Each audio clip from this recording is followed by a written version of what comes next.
Hey guys, Mr. Lightfall here. Welcome to my channel. First of all, little preview for things to come. I'll be doing everything Destiny related, all their patch notes, all their weekly twabs, anything that comes up in their Bungie help section on Twitter, and of course I'll be doing builds and gameplay and just anything else that happens to pop up that's interesting for the community. Thank you for joining me on this venture of mine. I've been really excited for it for a long time. We're just going to go through each change that they made. I'll be doing this weekly or bi-weekly, however often they post an update with patch notes is how often I will be posting a video reading off those patch notes for you, the viewers, who are either just too busy with work to sit there and read through these updates, or have a family, or are just too busy and too tired to sit there and read for a game that you're already putting in a lot of effort into as it is. So I'm gonna try and make this a little bit easier for everyone involved. So moving forward, Destiny 2 update 7.050. First of all, we've got activities, seasonal battlegrounds for this season of Defiant. They fixed an issue where the consecrated essence could appear duplicated. If that's happened for you, I'm sorry, it's been fixed now. Crucible updates. They added a new 6v6 connection-based matchmaking CBMM weekly rotator, which includes Clash, Zone Control, and Rift. The existing 6v6 party rotator is now Mayhem, Momentum Control, and Scorched. They updated the tutorial Crucible quest to reflect changes to available playlists. They added a metric showing off your competitive division rank. They added Ascendant competitive division players can now purchase an emblem from Shaxx. That's pretty cool. They fixed an errant, glorious, and dredgen awarding / gilding. All players must reclaim / re-guild their titles if they have completed the requisite triumphs. Well, that's unfortunate for players like me who have done that already. They've increased the strength of Respawn, Overshield, and Crucible. Now, I've been talking about that for a long time.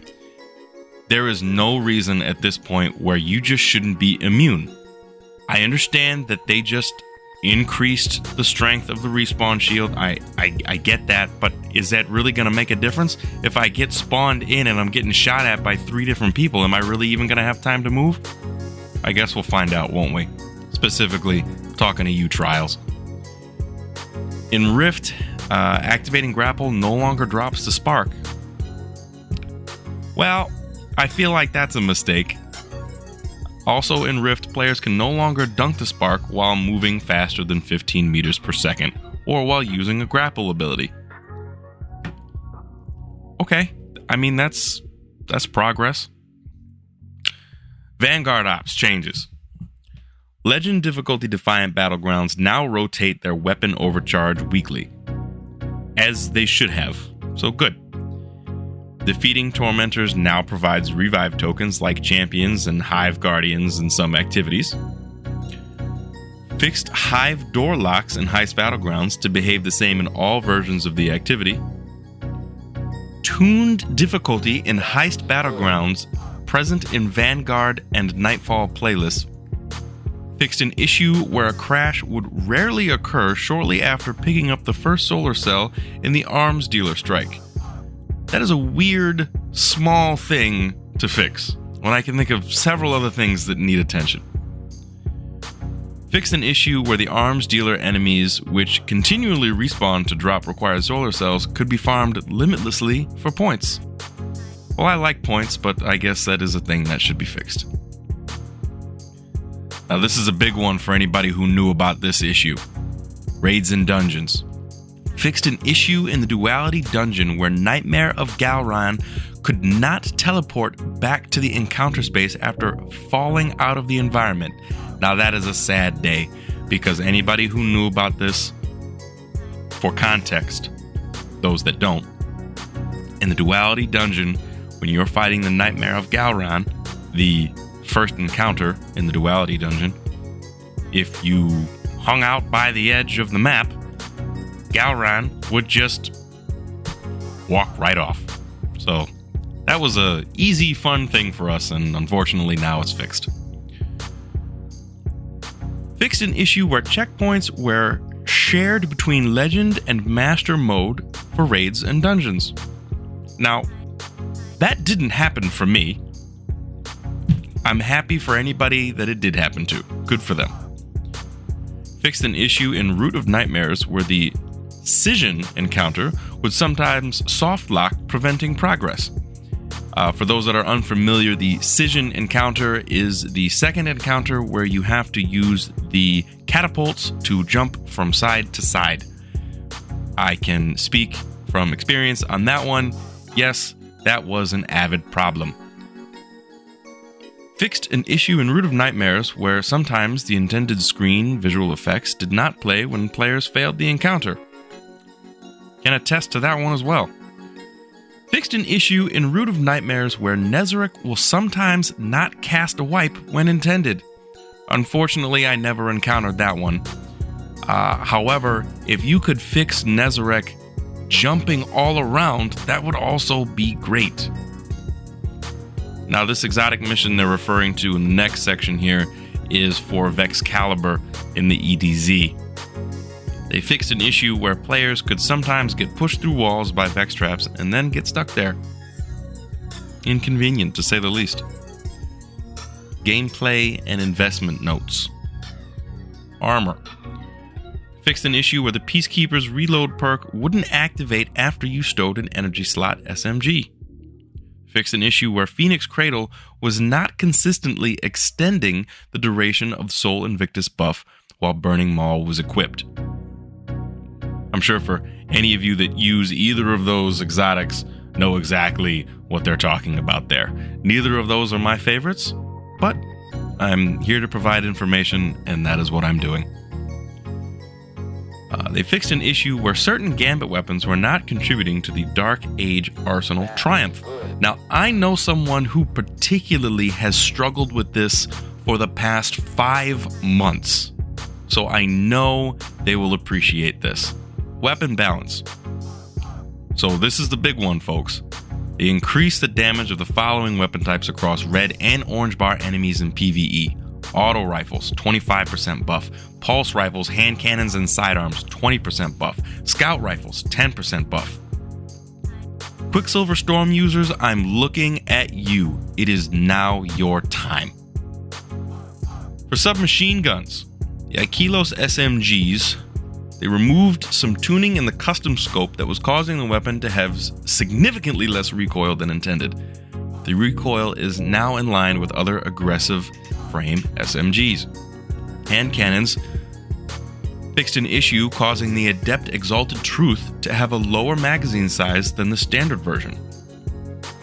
For rapid fire fusion rifles, the per burst damage was increased to 260 from 245, and the per bolt from 27.2 to 28.9. The damage in PvE has been unchanged. Trace rifles. Increased base damage by 4%. Base damage goes from 12 to 12.5. Reduced precision hit multiplier from 1.4 to 1.35. Crit damage goes from 6.8 to 16.9. Now, I wonder, for that specifically, does that affect Divinity? After having just received a nerf this past winter, I'm wondering if it now is going to be affected again. Reduced flinch by 10% at 100 stability stat. Scales down at lower values. Sniper rifles. Rapid fire frames reduce the recoil by 50%. Lovely. Increased total ammunition by 30%. Heavy grenade launchers fixed an issue where Amalon heavy grenade launchers were missing their visual effects. Fixed an issue where dimensional hypotrochoid could be obtained with a range masterwork. This fix prevents the weapon from dropping with range and changes any existing copies with range to the equivalent handling tier. Exotic weapon changes. Final Warning can no longer mark targets through Titan barricades. The Teraba has been reduced with the amount of Ravenous Beast energy generated when taking damage from 3% to 1%. Reduce the zoom from 16 to 15. And the Revision 0 4 times the charm perk will now be reset when entering Hunter's Trace.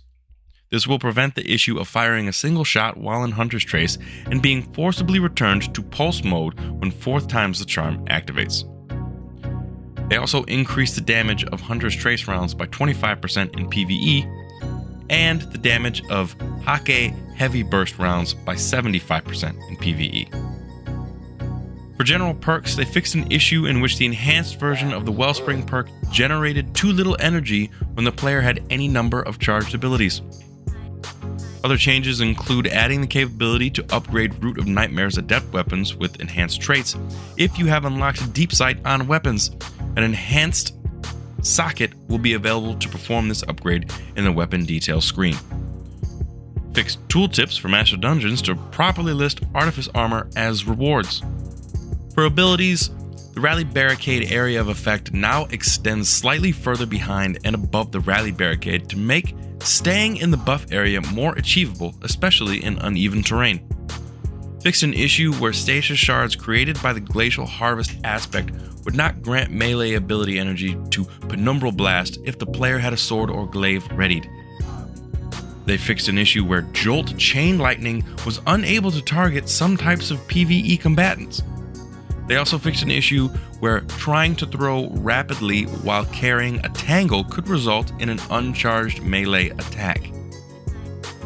For bounties and pursuits, they fixed an issue where players couldn't interact with the evidence board after the exotic glaive pursuit is completed. Now, I have been waiting for this for months. I have been grinding and grinding that Wellspring since Witch Queen came out and have never ever received the other patterns required. And then, when they announced that it was going to be fixed and added to the evidence board back in winter, it still wasn't working, and now we finally have a fix. So thank you, Bungie. In general, they added Best Dressed commendations. Can't wait for that. Fixed an issue where the objective to complete a dungeon solo spelunker does not count completions from before the player is Guardian rank 10. They also fixed an issue where the objective to complete the raid on Master difficulty does not count completions before the player is Guardian rank 10. Players who have crafted their first exotic glaive from the Witch Queen can now claim the patterns for the rest of the other characters from the evidence board.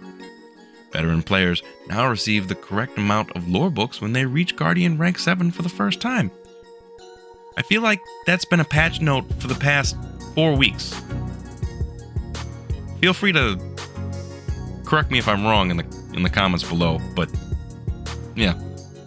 Fix an issue where players are blocked from progressing past Guardian rank 3 if they previously bought all available subclass aspects. Man, that sucks for them. Now, those are all of the patch notes that we have for this week. If you enjoyed listening, I'll be doing it again next time, so you don't have to. So that's it. There it is. It's my very first video. I thank you to whoever stayed and watched, and I hope you got out of it as much as I was hoping to give. I hope it makes your gameplay better. I hope it informs you to make better decisions on what you can use for your gameplay and how you attack your gaming sessions. Be on the lookout for more vids from me. I'll be doing a little intro to who I am and where I got started in Destiny soon enough, and I'll definitely be posting a weekly reset video every week for rotations and things to buy in the game. Alright guys, leave a comment down below, hit that subscribe button, give me a like, hit me up on my Twitter. Anything would be appreciated. Eyes up, Guardian.